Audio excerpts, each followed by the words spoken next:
I am Natalie Bailey, 28 years old, and until last month, I thought I understood what family meant.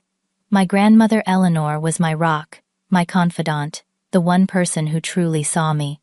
When she passed, I expected grief, not betrayal. I never imagined being barred from her will reading by my own relatives. We already divided everything, my Aunt Patricia announced coldly. You were not invited for a reason. But when the lawyer frowned and said, "But her name is the only one in the will," the room went deadly silent. If you are watching this right now, drop a comment letting me know where you are tuning in from, hit that like button, and subscribe to join me through this wild journey of family secrets and unexpected justice. Growing up, my relationship with Grandma Eleanor was special in ways I did not fully appreciate until I was older. While the rest of my family chased status and wealth, Grandma was different. She lived in a beautiful historic estate that had been in the family for generations, but she carried herself with a humility that always made me feel at home. Our family dynamics were complicated, to say the least. My Aunt Patricia, my mother's older sister, was the self-appointed matriarch after my grandfather died. She married Uncle Roger, a successful businessman who cared more about golf handicaps and investment portfolios than actual human connections. Their children, my cousins, Heather and Taylor, grew up with silver spoons firmly planted in their mouths and attitudes to match. "Natalie, dear, still wearing those discount store clothes?" Aunt Patricia would say during family gatherings, not quite hiding her smirk behind her wine glass. "I could take you shopping sometime. Everyone notices, you know." My mother Diane never defended me against these barbs. She was the younger sister who had married beneath her station, according to family opinion. My father James was a high school teacher who worked hard, but remained distant, often taking extra jobs to try to keep up with the family's expectations. I watched my mother constantly seek approval from Patricia and Roger, modifying her opinions, her style, even her laugh to try to fit in. Grandma Eleanor was the only one who seemed immune to the family's obsession with appearances. Her estate was grand, yes, but she lived simply. The family gatherings there were exercises in silent judgment, my cousins flaunting designer labels while I wore the same dress I had worn to the last 3 events. "Come help me in the kitchen," Natalie Grandma would say, rescuing me from uncomfortable conversations. In the sanctuary of her huge, warm kitchen, with its outdated appliances that she refused to replace, she would tell me stories about her own youth. "I married your grandfather when he was just a bookstore owner," she told me once while kneading bread dough. "My parents nearly disowned me. He became wealthy later, but we were happy, even when we had nothing." As I grew older, I began to notice how Grandma treated me differently from my cousins. While she was kind to everyone, she engaged with me on a deeper level. When I decided to major in social work instead of business or law, as the family tradition dictated, only Grandma supported me. "The world has enough people chasing money," she said, squeezing my hand. "It needs more people chasing change." The family's disapproval was immediate and harsh. During one holiday dinner when I was 22, Uncle Roger asked about my career plans. "Nonprofit work," I answered honestly. "I have an internship with a homeless youth organization downtown." The table fell silent before erupting in poorly concealed laughter. "Darling, that is very sweet," Aunt Patricia said condescendingly. "But surely that is just a phase. No one actually chooses to be poor." What my family did not know was that Grandma Eleanor had been secretly supporting my education and even making anonymous donations to the organizations where I volunteered. She believed in my path when no one else did. "Your grandfather and I always wanted to do more charitable work," she confided in me once. "We started a small foundation, but it got lost in the family business. Perhaps you can revive that dream someday." As Grandma aged and I built my career in nonprofit management, our bond grew stronger. I visited her weekly, even when my schedule was packed with grant applications and community outreach programs. We would sit in her sunroom drinking tea and discussing everything from politics to philosophy. My cousins rarely visited unless there was a family event that required appearance, and even my mother only stopped by when Aunt Patricia organized group visits.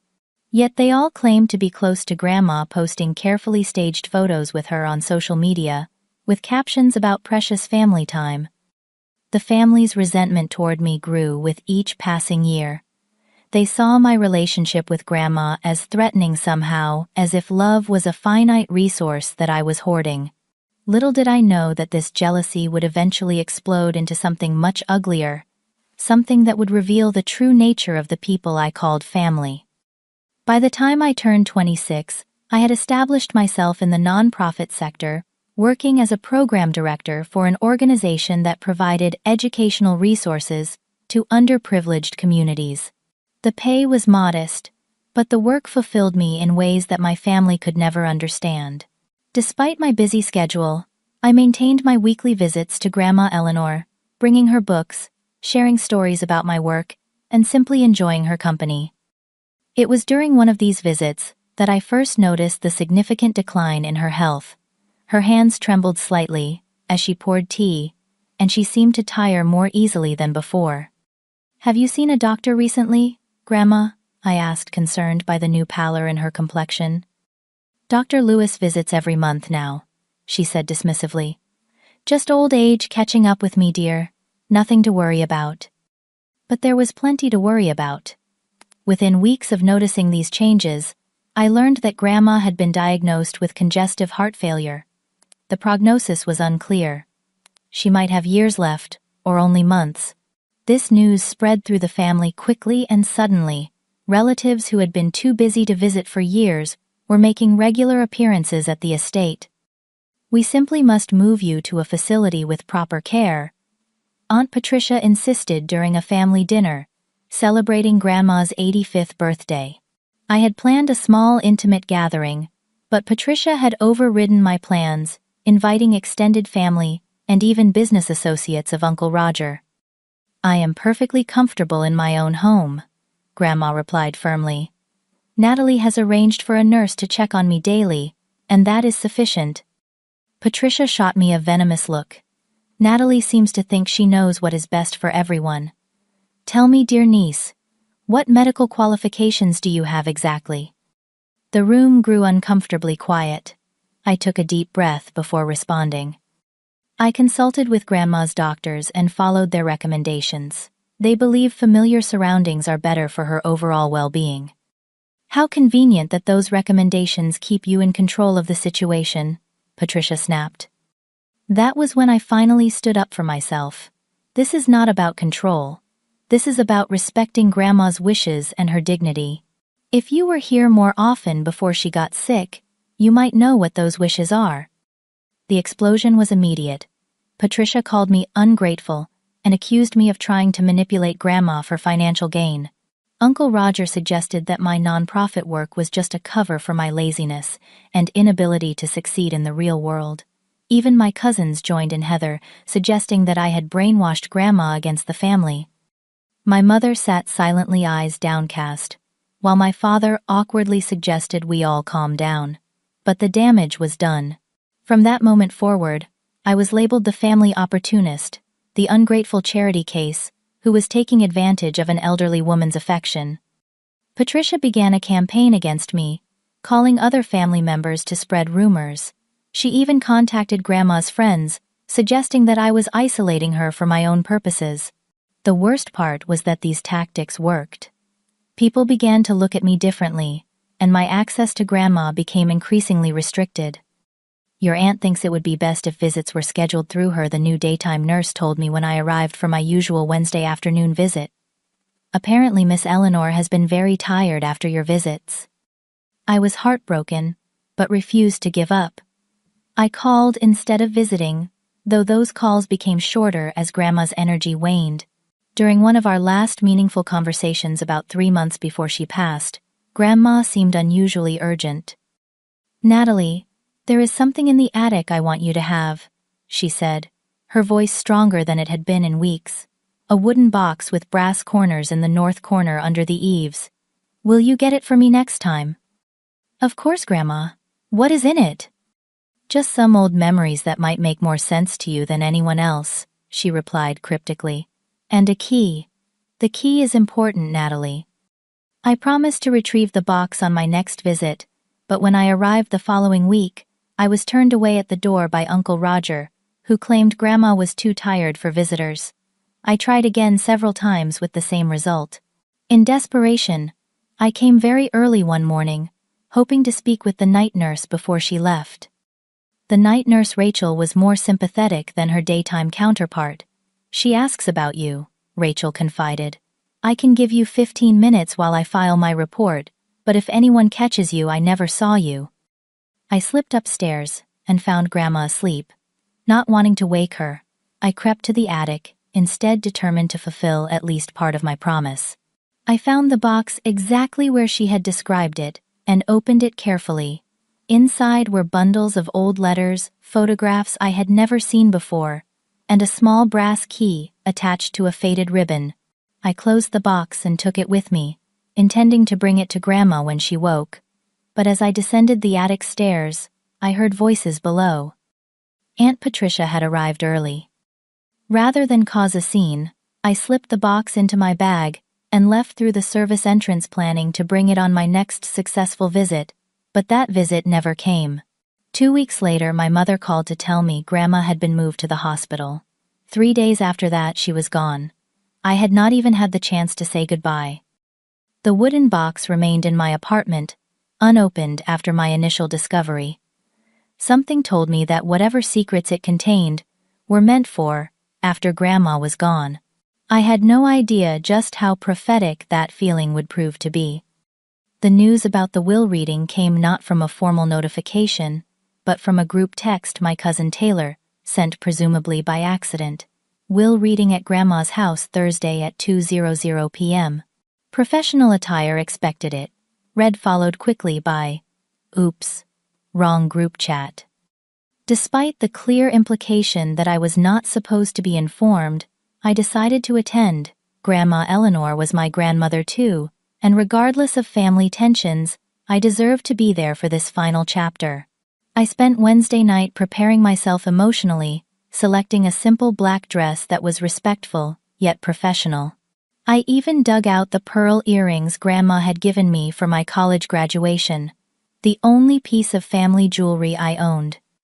Thursday afternoon was unseasonably warm for October, the kind of golden autumn day Grandma had always loved. I arrived at the estate 15 minutes early, parking my decade-old Honda between Patricia's Mercedes and Roger's BMW. Taking a deep breath, I walked up the familiar stone path to the front door, memories flooding back with each step. The butler Graham opened the door with a surprised expression. "Miss Natalie," he said, his professional demeanor slipping slightly to reveal what looked like concern. "I was not informed you would be attending." "I am Family Graham," I replied gently. "I should be here." He nodded slightly and stepped aside to let me enter. The foyer was filled with relatives in somber designer clothing, their conversations halting abruptly as I walked in. Cousin Taylor's eyes widened, and she immediately scurried off to find her mother. I walked into the main sitting room where the reading was to take place. Family members I had not seen in years glanced away awkwardly when I made eye contact. My mother approached cautiously, looking nervous.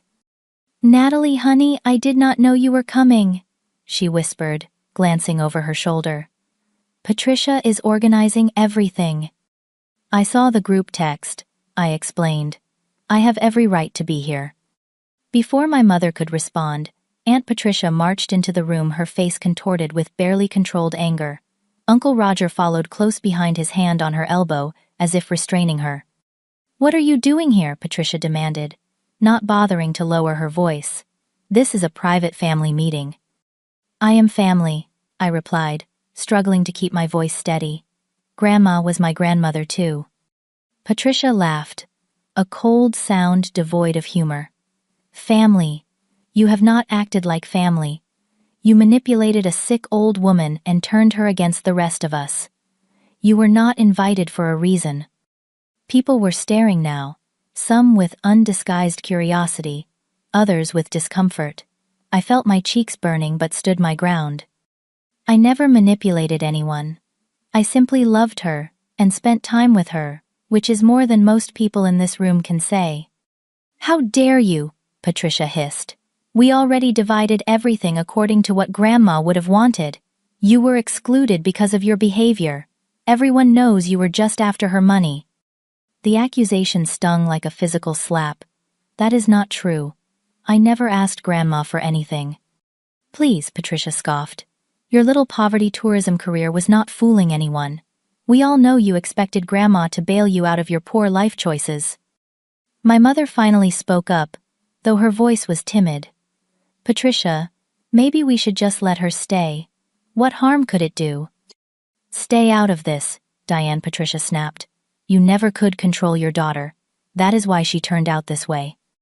The room had gone completely silent, everyone watching our confrontation with uncomfortable fascination. Uncle Roger stepped forward, attempting a more diplomatic approach. "Natalie, this is a difficult time for everyone. Perhaps it would be best if you left now, and we can discuss any concerns you have later in a more appropriate setting." I looked around the room at the faces of people who shared my blood but seemed like strangers. "I am not leaving. Grandma would have wanted me here." Patricia's face hardened. "Fine. You leave me no choice." She pulled out her cell phone and made a brief call. Within minutes, a security guard I had never seen before appeared at the doorway. "This woman is trespassing," Patricia informed him coldly. "Please escort her off the property." "Miss, I need to ask you to come with me," the guard said, looking uncomfortable but determined. The humiliation was overwhelming. Tears stung my eyes as I looked at my family searching for anyone who might defend me. My mother looked away. My father stared at his shoes. Even my younger cousins, with whom I had once played hide and seek in this very house, avoided my gaze. "Fine," I said, my voice breaking slightly.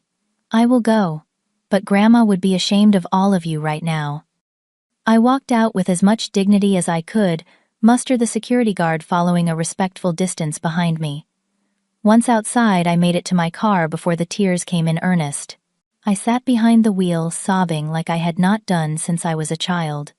The grief of losing Grandma, compounded by this final rejection from my family, was almost too much to bear. I am not sure how long I sat there crying before my phone buzzed with a text from an unknown number. "Wait there. Do not leave.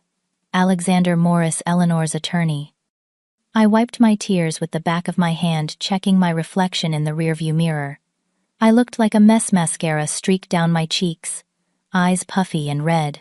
The last thing I wanted was to meet with some lawyer while looking like this, but curiosity overrode my embarrassment. I had never met Grandma's attorney before, and had no idea why he would be reaching out to me now, after such a humiliating exit.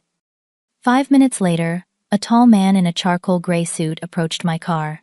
He appeared to be in his early 50s with salt and pepper hair and kind eyes behind wire-rimmed glasses. I rolled down my window cautiously. "Miss Bailey, I am Alexander Morris. I was your grandmother's attorney for over 20 years. He extended his hand, which I shook hesitantly. "May I join you for a moment? Or perhaps we could sit on that bench near the garden." I opted for the bench, needing fresh air and distance from the house where my family was still gathered. We walked in silence to a wrought iron bench overlooking Grandma's beloved rose garden, now beginning to fade with the autumn chill. "I must apologize for what happened in there," Alexander began once we were seated. "I arrived late to find that your family had conducted some sort of unofficial reading without me." "They said everything was already divided," I said, unable to keep the hurt from my voice. Alexander frowned deeply. "That is impossible. A will cannot be executed without the executor, which in this case is me. Whatever they were doing in there was not legal or binding." A small flicker of hope ignited within me. "So, what happens now?" "Now," he said, reaching into his briefcase, "we address the actual will. But before we go back in there is something you should know."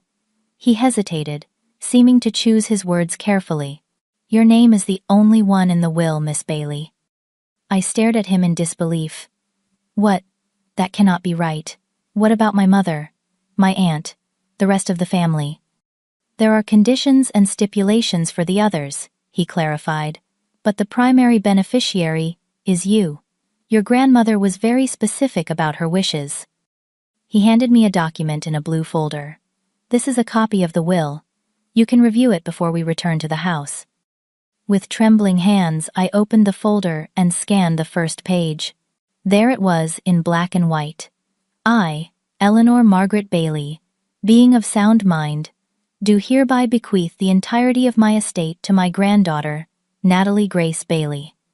This does not make sense, I whispered. Why would she do this? The family is going to be furious. Your grandmother had her reasons, Alexander replied gently, and she anticipated the reaction. That is why she was so specific in her instructions to me. I closed the folder trying to process this bombshell. What do we do now? Now, Alexander said, standing and offering me his hand, we go back in there, and I do my job as executor. Are you ready for that? It will not be pleasant. I thought about running away, avoiding the confrontation altogether. But Grandma had made her choice, and I owed it to her to see it through. Yes, I said, squaring my shoulders. I am ready. We walked back to the house together, Alexander slightly ahead as we approached the front door. This time, when Graham opened it, his face registered surprise, followed by something that looked almost like satisfaction. Mr. Morris, he said with a formal nod. They are waiting in the sitting room. The conversation in the room died instantly when we entered. Aunt Patricia was the first to recover her expression, shifting from shock to barely concealed rage. What is the meaning of this? She demanded. We asked her to leave. And I have asked her to return, Alexander? Replied smoothly. As the executor of Eleanor Bailey's last will and testament, I cannot proceed without all relevant parties present. Relevant parties. Uncle Roger repeated, his businessman's instincts clearly sensing trouble. What exactly does that mean? Alexander placed his briefcase on the ornate coffee table and removed several official-looking documents. It means that I am here to conduct the official reading of Eleanor Bailey's will, which can only be done by me as the named executor. Whatever discussions you have had previously were premature and non-binding. The atmosphere in the room shifted palpably. My cousins exchanged worried glances. My mother looked confused. Aunt Patricia's face had gone pale beneath her perfect makeup. But we already agreed on how things would be distributed, she protested, her voice losing some of its earlier confidence. Eleanor and I discussed her wishes extensively. I am afraid that any verbal agreements are superseded by the legal document Mrs. Bailey signed and had properly witnessed, Alexander replied, his tone professionally detached. Now, if everyone would please be seated, we can proceed with the official reading. As everyone reluctantly took their seats, Alexander caught my eye and gave me a nearly imperceptible nod of encouragement. I sat in a chair near the door, apart from the rest of the family, my heart pounding in my chest. The room went deadly silent as Alexander put on his reading glasses and began to speak. This is the last will and testament of Eleanor Margaret Bailey. Alexander began, his voice carrying a formal weight that commanded attention. Dated April 15th of this year, and witnessed by myself and Dr. Lewis Harrington. April 15th. I quickly calculated in my head. That was just after the disastrous birthday party where I had confronted Aunt Patricia. It was also after Grandma's health had begun to seriously decline. Alexander continued reading. I, Eleanor Margaret Bailey, being of sound mind and body, do hereby set forth my final wishes regarding the distribution of my estate and assets. He paused briefly, glancing around the room. Before specifying the distributions, Mrs. Bailey included a personal statement that she requested be read in full. Patricia shifted impatiently in her seat. Is that really necessary? We all knew, Mother. Just get to the relevant parts. Alexander fixed her with a stern look. As executor, I am obligated to read the will exactly as written. This is a legal proceeding. Mrs. Winters, not a casual conversation. Properly chastised, Patricia fell silent, and Alexander returned to the document. To my family gathered here today. Throughout my 85 years, I have come to understand that the true measure of wealth lies not in what we accumulate, but in how we choose to share it. Money and possessions mean nothing if they do not serve a greater purpose or reflect deeper values. For many years I have watched with growing concern as certain members of this family have become increasingly fixated on material wealth and social status, often at the expense of compassion, authenticity, and genuine connection. I have seen kindness mistaken for weakness and generosity viewed with suspicion. While some of you visited only when it was convenient or advantageous, one person in this family demonstrated consistent love, respect, and care, without expectation of reward. One person saw me as a human being, rather than a legacy or an inheritance. It is for this reason that I have made the following decisions regarding my estate. The room was deadly quiet. I could feel eyes turning toward me, some questioning, others beginning to understand the implications of Grandma's words. Alexander turned the page and continued reading.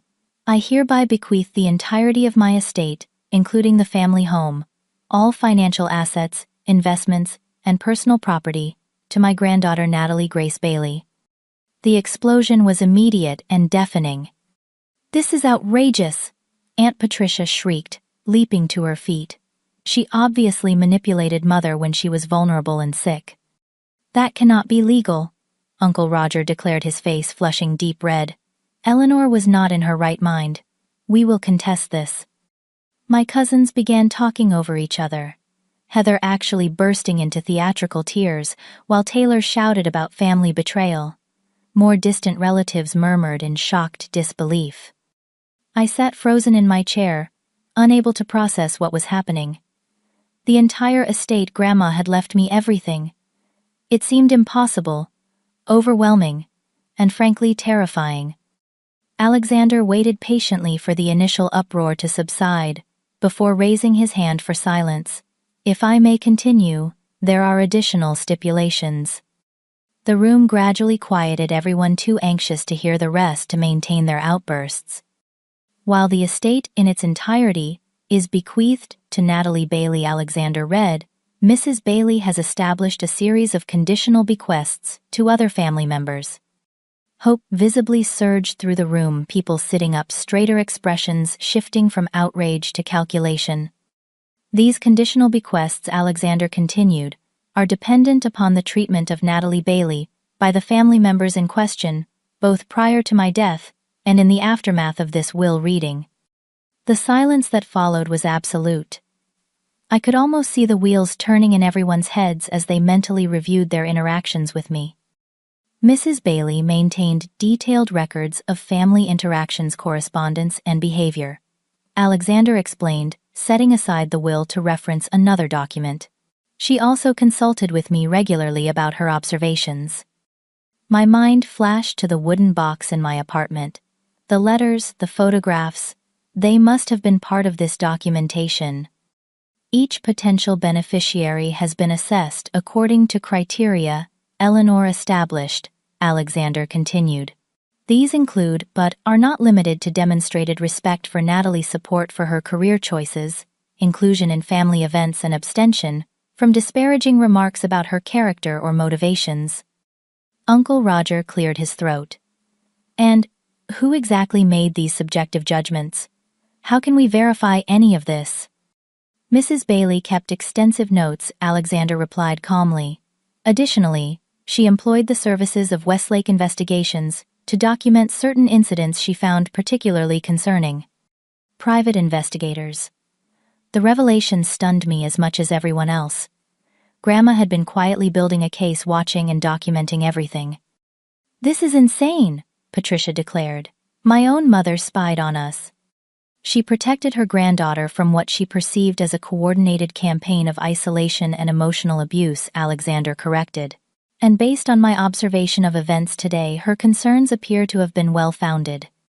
He turned to another page in his documents.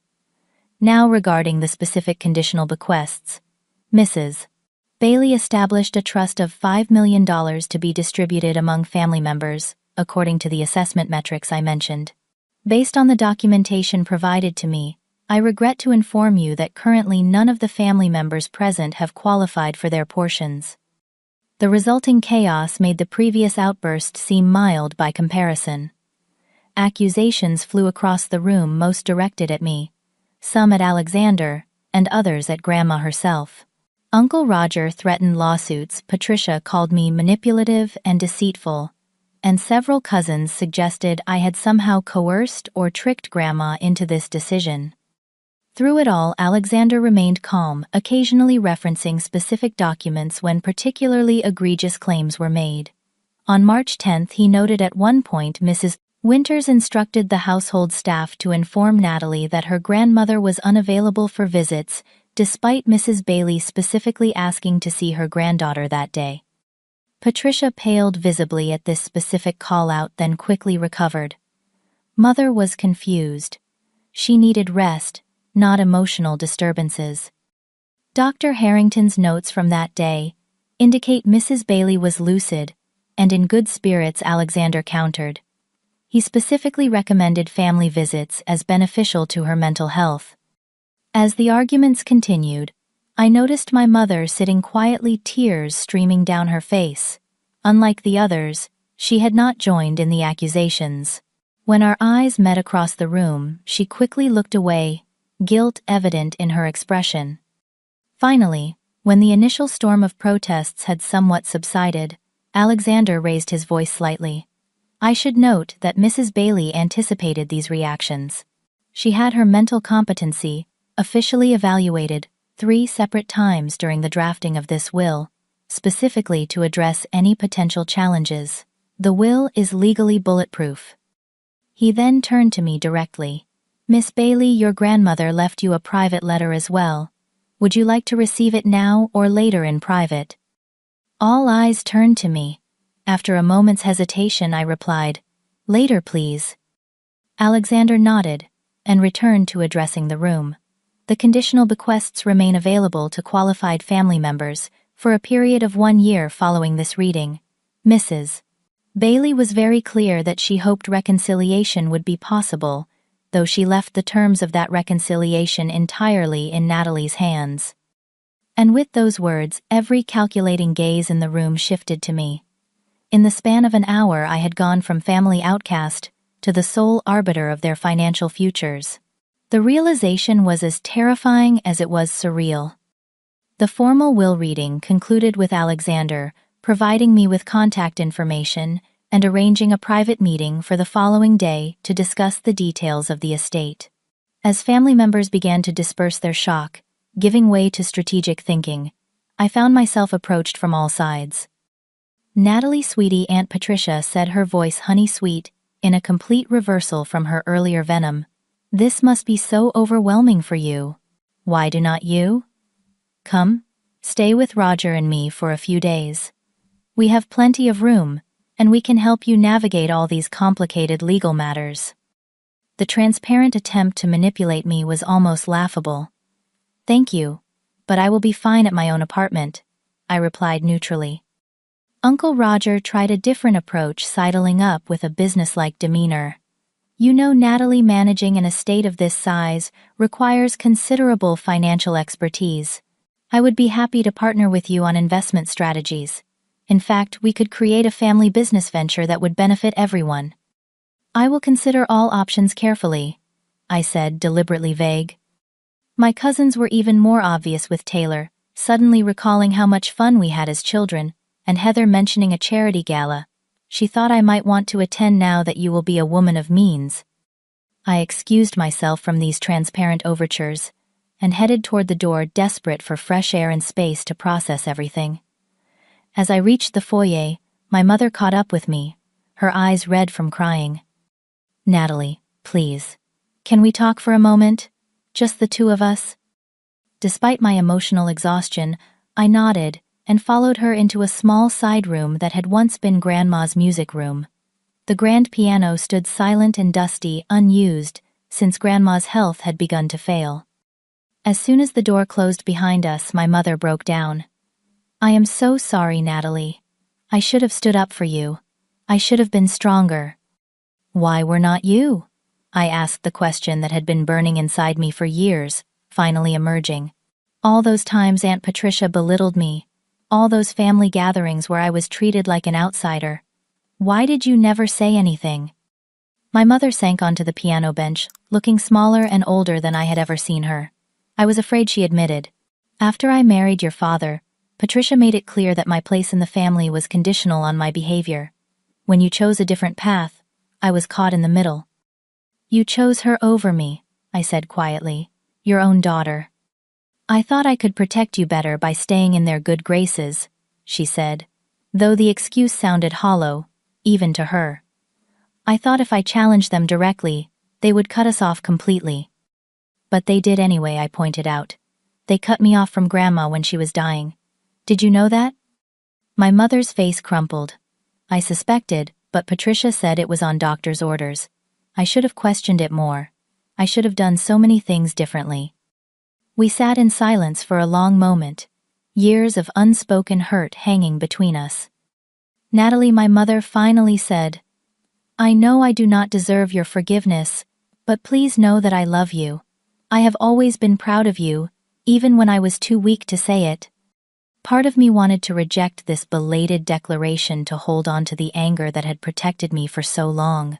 But another part recognized the sincerity in her words, and the opportunity for healing that Grandma had perhaps foreseen.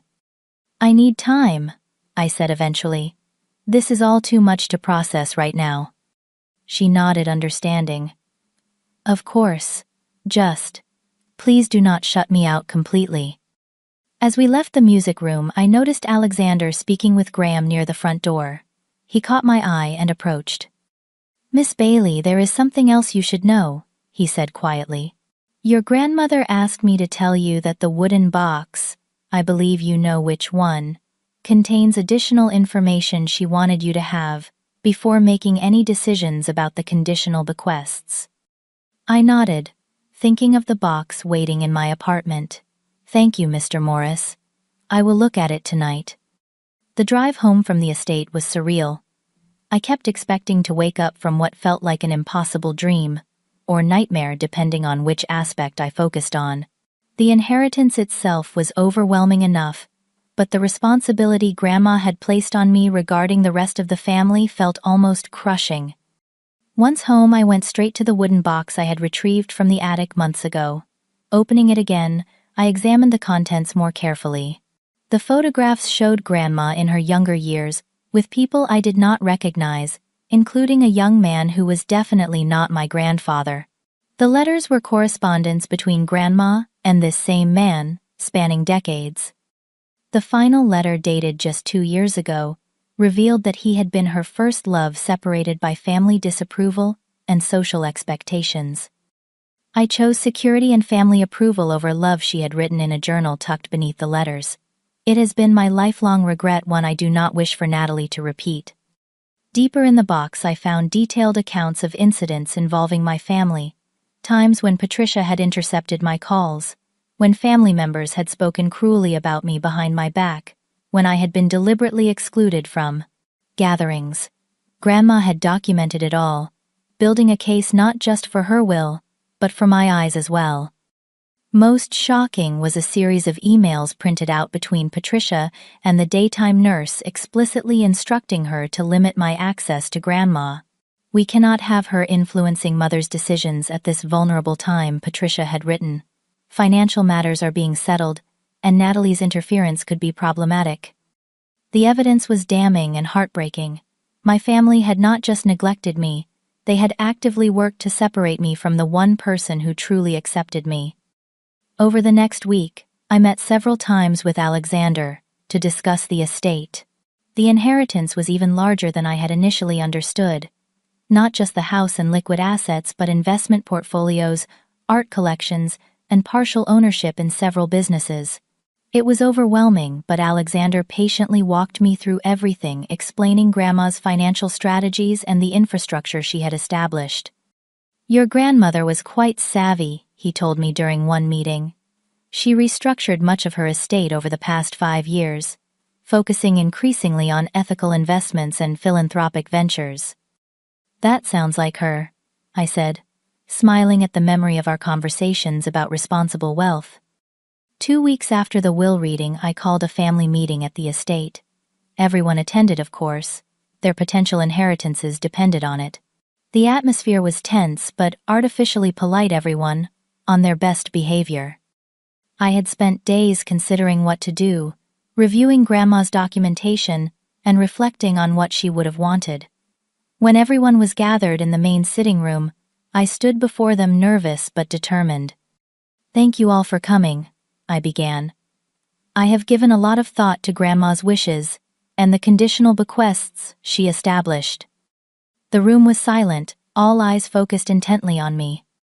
"I believe Grandma wanted this situation to be an opportunity for healing and growth, not further division," I continued. "So I have decided to offer a compromise." Hope visibly surged through the room, quickly tempered by wariness. "The conditional bequests will be available as Grandma intended," I said, "but with one additional requirement that I believe honors her values." "What requirement?" Uncle Roger asked cautiously. "Community service," I replied simply. "Each family member who wishes to receive their portion must complete 500 hours of verified volunteer work with one of the non-profit organizations Grandma supported secretly for years." The silence that followed was telling. Expressions around the room ranged from shock to calculation to outright dismay. "500 hours," Patricia finally exclaimed. "That is ridiculous. We have careers, responsibilities, lives." "The requirement can be fulfilled over the course of a year," I explained calmly. "That is less than 10 hours per week. The organizations offer evening and weekend opportunities to accommodate working schedules." "This is just another way for you to control us," Heather accused, her brief facade of friendliness completely abandoned. "No," I corrected her. "This is a way to honor Grandma's values and the causes she believed in. The choice is entirely yours. Participate or do not. But the conditions are non-negotiable." As arguments erupted around the room, I watched their true characters emerge once again. The brief period of forced kindness had evaporated at the first sign that money would not be easily obtained. In that moment, I understood exactly why Grandma had structured her will as she had. She had known precisely what would happen, that given the choice between genuine personal growth and easy money, most of them would reveal their true priorities. The meeting ended with most of the family storming out, making threats about contesting the will, or never speaking to me again. Only my mother remained behind, quiet and thoughtful. "I will do it," she said simply when we were alone. "Not for the money, but because I need to make amends, to you and to Mom." Her sincerity touched me. "I believe you," I said. And for the first time in years, I felt a glimmer of hope for our relationship. As I watched her leave, I felt a strange sense of peace settle over me. Grandma had given me not just an inheritance, but a chance to see my family clearly and to establish healthier boundaries. She had given me the strength to stand up for myself and for values that mattered. In her final act, she had set me free. 6 months passed, bringing with them both challenges and unexpected joys. The transition from nonprofit program director to estate manager was not easy, but I approached it with the same dedication I had brought to my previous work. With Alexander's guidance, I established a foundation in Grandma Eleanor's name, focused on the causes she had secretly supported for decades. The estate itself underwent a transformation. The formal sitting rooms where family tension had simmered for years were converted into meeting spaces for community organizations. The extensive gardens became open to the public one weekend each month, with educational programs about sustainable horticulture. The guest house where cousins had once stayed during obligatory holiday visits now housed a rotating residency for artists from underserved communities. Through it all, I discovered layers to my grandmother that I had never fully appreciated during her life. Alexander provided me with records of her anonymous donations, dating back 30 years, contributions to educational programs, women's shelters, immigrant support services, and dozens of other causes. She had maintained this secret philanthropy, even while maintaining the appearance of conventional wealth that satisfied the family's expectations. Your grandmother supported over 40 different organizations, Alexander told me during one of our regular meetings. Most had no idea who their benefactor was. Even more moving were the letters that began arriving once news of the foundation's establishment became public.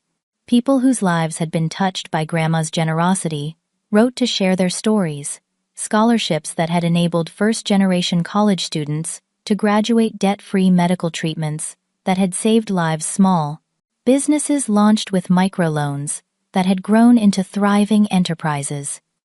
I never knew who helped me when I had nowhere else to turn. One letter read, "Now that I know it was Eleanor Bailey, I want her family to understand what a difference she made in my life." These revelations gave me a sense of purpose and connection to Grandma that helped ease the pain of her loss. I was not just managing assets. I was continuing a legacy of compassion and practical support that had always been her true passion. My relationship with my mother gradually healed as well. True to her word, she committed to the volunteer requirement, working weekends at a literacy program for immigrant families. To my surprise, she discovered a genuine passion for the work that went beyond fulfilling an obligation. "I never realized how fulfilling this could be," she admitted, during one of our now regular Sunday brunches. "Your father and I are even talking about downsizing our house so we can both reduce our work hours and volunteer more." The change in her was remarkable. A lightness and authenticity I had not seen since my childhood. Freed from Patricia's influence and the pressure to maintain appearances, she was becoming the mother I had always needed. The rest of the family took varied paths.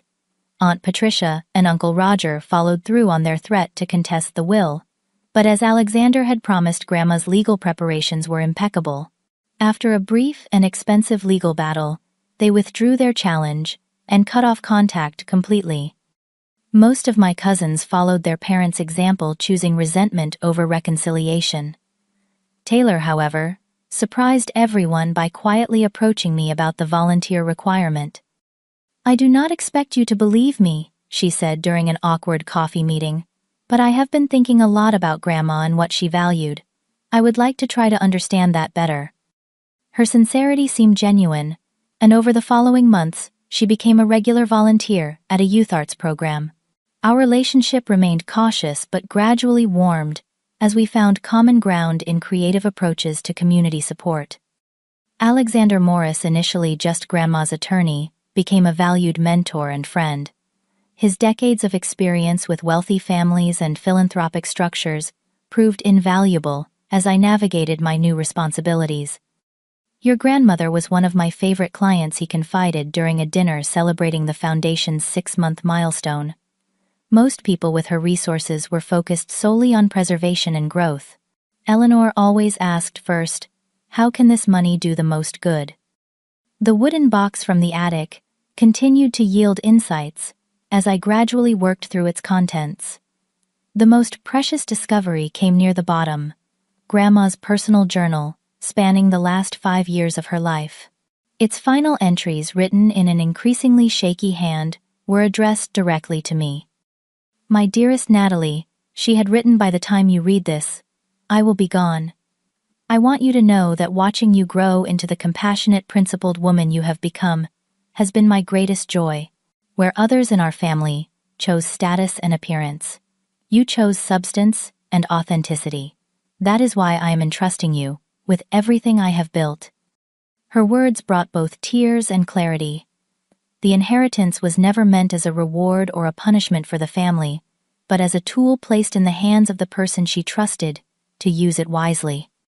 Inspired by this understanding, I established a new tradition: quarterly community dinners hosted at the estate, bringing together Foundation Partners Program recipients, volunteers, and community members.